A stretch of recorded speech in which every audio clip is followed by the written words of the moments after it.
Hello बच्चों, अब करेंगे question number 7। The cost of carpeting a room 15 metre long with a carpet of width 75 centimetre at 80 rupees per metre is 19,200 rupees. Find the width of the room. Question में कह रहा है आपको cost given है किसकी, carpet के room की, कितनी, 19,200 रुपीज़। सबसे पहले हम क्या करेंगे, डायग्राम बनाएंगे। तो हमने एक तरफ एक रूम का डायग्राम बना लिया, एक हमने कारपेट का डायग्राम बना लिया। तो बोला गया है रूम की जो लेंथ है 15 मीटर है, यानी रूम की, ये आपका रूम है, लेंथ कितनी है 15 मीटर इसकी लेंथ है, 15 मीटर ये लेंथ है। With a carpet of with 75 centimetre, with मतलब क्या है, ब्रेथ किसकी, कारपेट की। कारपेट की ब्रेथ कितनी गिवन है, 75 सेंटीमीटर, 75 सेंटीमीटर। और रेट आपको गिवन है 80 रुपीज़, यानी 1 मीटर की कॉस्ट कितनी है, 80 रुपीज़। और फिर क्या, ये कॉस्ट गिवन है 19,200 रुपीज़। तो सबसे पहले हमें क्या करना पड़ेगा, यह इसकी कारपेट है, कारपेट की लेंथ निकालनी पड़ेगी, यानी कारपेट की लेंथ निकालनी पड़ेगी। तो यहाँ पे लेट कर लेते हैं, let the carpet of length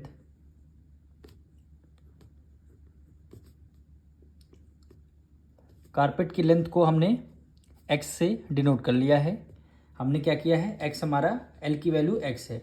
अब x की वैल्यू हमें फाइंड करनी है, और हमें क्या गिवन है, इसका रेट गिवन है कितना, 80 रुपीज़, यानी 1 मीटर की कॉस्ट कितनी है, 80 रुपीज़ है, ये आपको गिवन है। और इस बार आपको कॉस्ट गिवन है, इस बार आपको कॉस्ट गिवन है। तो कॉस्ट का हमने क्वेश्चन नंबर 6 में किया था, कॉस्ट का फॉर्मूला क्या होता है, रेट मल्टीप्लाई लेंथ करते हैं।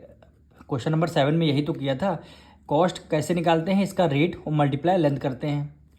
कॉस्ट हमें कितना गिवन है, 19,200 रुपीज़, 19,200 रुपीज़ कॉस्ट गिवन है, कॉस्ट के नीचे हमने लिख दिया। इसका रेट कितना गिवन है, 80 रुपीज़, क्या गिवन है, 80 रुपीज़, 80 लिख दिया, मल्टीप्लाई। अब लेंथ हमें निकालना है, लेंथ हमें निकालना है, किसका लेंथ, यानी कारपेट का लेंथ। तो यहाँ पे L की वैल्यू आपको फाइंड करनी है, यानी L को हमने क्या माना है, x माना है। तो L की जगह हमने क्या रख दिया, x रख दिया। तो 19,200 डिवाइडेड बाय कितना कर देंगे, 80 कर देंगे, डिवाइडेड बाय हमने क्या कर देंगे, 80 कर देंगे। अब इसको आपको सॉल्व करना है, तो 10 से 10 कैंसिल, 8 से करेंगे, 8 1 जा 8, 8 2 जा 16, 3 कैरी गया, 8 4 जा 32, और ये आपका 1 0 बचा, तो 1 0 आ जाएगा। यानी x की वैल्यू कितनी आ गई, 240 मीटर, यानी जो इसकी कारपेट की जो लेंथ है कितनी आ गई, 240 मीटर आ गई। ये हमारी क्या आ गई, कारपेट की लेंथ।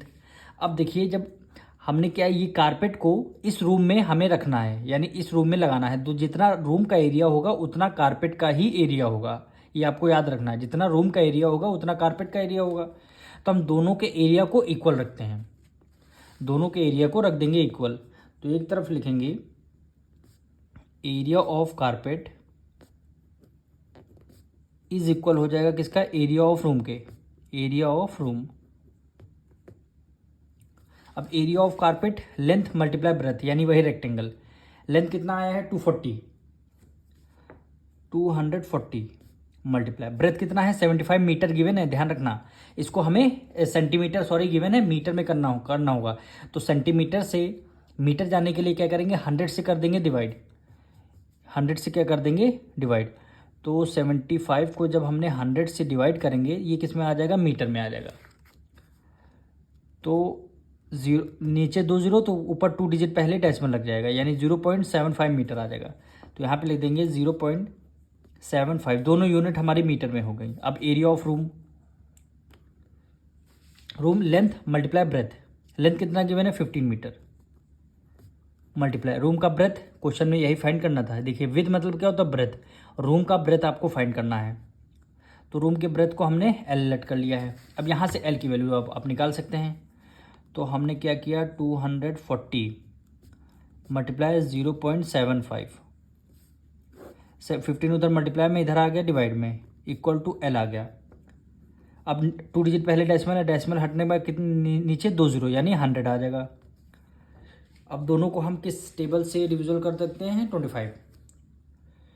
25 4 ज़ा 100 और 25 3 ज़ा 75। इसको 3 से करते हैं। 3 1 ज़ा 3, 3 5 ज़ा 15। अब इसको यहाँ 4 है 24, 4 1 ज़ा 4, 4 8 ज़ा 24 और एक आपका 0 आ गया। अब इसको 5 से करते हैं। 5 1 ज़ा 5, 6 7 8,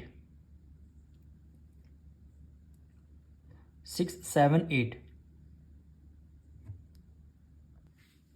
अब यहाँ पे देखिए 4 8 ज़ा 32 नहीं होगा, 4 6 ज़ा 24 है यहाँ पे। तो 4 6 ज़ा क्या होता है? 24 होता है।